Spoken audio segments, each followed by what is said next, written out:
Bienvenidos al especial de San Valentín de Escucha en la Noche, una historia de amor. San Valentín. Para algunos, es un día mágico, lleno de flores, cartas y promesas. Para otros, es solo un día más en el calendario. Pero a veces, el amor llega cuando menos lo esperamos, y transforma una fecha cualquiera en una historia inolvidable. Esta es la historia de Diego y Elena, y de un San Valentín que lo cambió todo. Cada mañana, Elena pasaba por la misma cafetería antes de ir a trabajar. No solo porque le encantaba el café de ahí, sino porque él estaba ahí.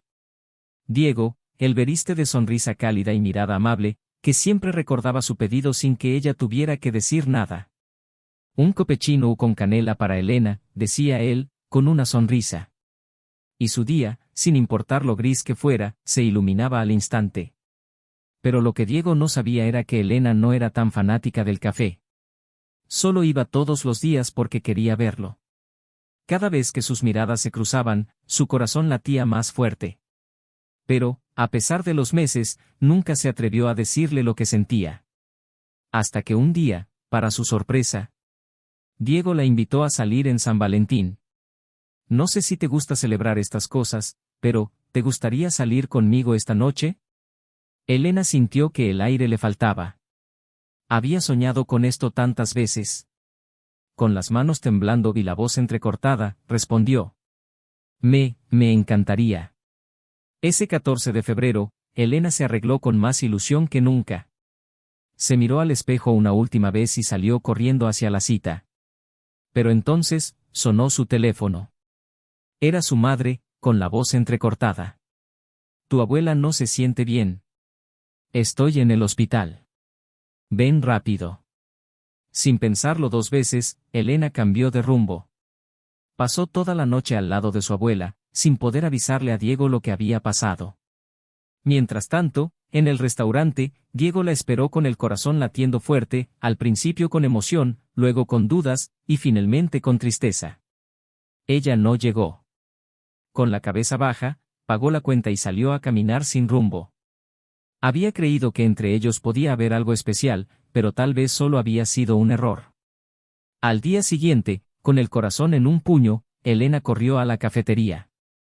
Lo vio detrás del mostrador, atendiendo como siempre, pero con una expresión más apagada. Juntando todo su valor, se acercó y le extendió un sobre arrugado con las manos temblorosas. Por favor, léelo. Diego, confundido, tomó el sobre y lo abrió. Dentro había una pequeña nota escrita con prisa. Diego. Sé que anoche te dejé esperando, y lo siento más de lo que puedo explicar. Mi abuela se enfermó de repente y tuve que correr al hospital. Pero lo último que quería era faltar a nuestra cita. Si aún quieres intentarlo, estaré en la cafetería hoy a las 7 p.m., esperando por ti. Elena. Diego sintió un nudo en la garganta. La miró a los ojos, y ahí estaban. Las mismas ganas, la misma luz. Y en ese momento, supo la verdad. Nada había sido un error. Sin decir nada, dejó el delantal, se quitó la gorra y salió de la barra. Espera, ¿a dónde vas? Preguntó ella, sorprendida. Él sonrió. A nuestra cita. Ya esperé suficiente. Esa tarde, no hubo cena elegante ni luces de velas. Solo 2 cafés, 2 corazones latiendo rápido y muchas sonrisas nerviosas. Y fue perfecto. Porque el amor verdadero no necesita un día especial. Solo necesita 2 personas dispuestas a intentarlo. A veces, el amor llega tarde, pero cuando es real, siempre encuentra el camino de regreso. San Valentín no es solo sobre regalos y flores, es sobre segundas oportunidades, sobre creer en el amor y atreverse a sentir. Si te gustó nuestra historia, recuerda dar me gusta y suscribirte para seguir escuchando historias en la noche.